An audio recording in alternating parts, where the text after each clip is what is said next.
তুতুকে নিয়ে মা বসে আছে। আজকে ভদ্রমহিলার অপারেশন আছে, নিউটার করানো হবে। ডাক্তারের কাছে আনা হয়েছে।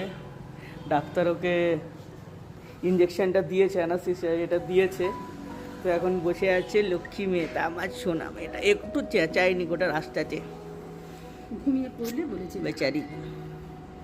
কিছু হবে না, ঠিক হয়ে যাবে, কোনো ভয় নেই। আমি আছি তো, আমি আছি, ঠামা আছে, হ্যাঁ দাদু আছে, সবাই আছে।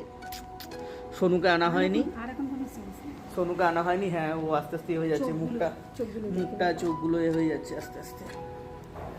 সোনা মেয়েটা।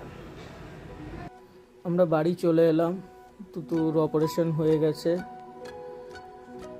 এই যে এইখানে পট্টিটা পড়েছে।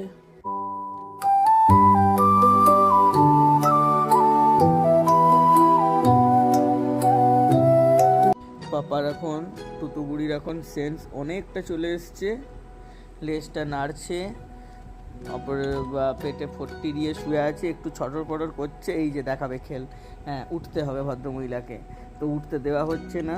করো না এরকম পাপা, এরকম কয় না। হ্যাঁ তোমার ভিডিও করছি, দেখাচ্ছি যে তোমার অপারেশন হয়েছে। চুপটি করে শুয়ে থাকতে হবে, বম্মাইশি করলে হবে না। আজকের দিনটা রেস্ট, কাল থেকে বম্মাইশি।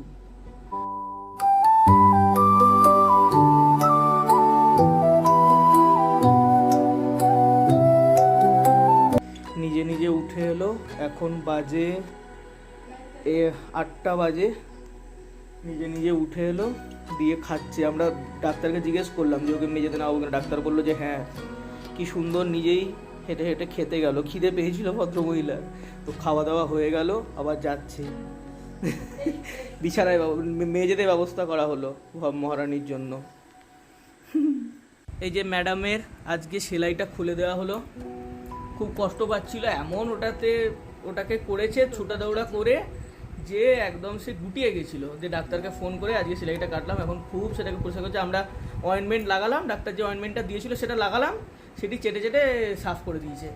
এখন চেটে চেটে সামান্য কাটা আছে, তো এখন চাটুক, ওকে এখন ডিস্টার্ব করবো না, পরে দেখাবো।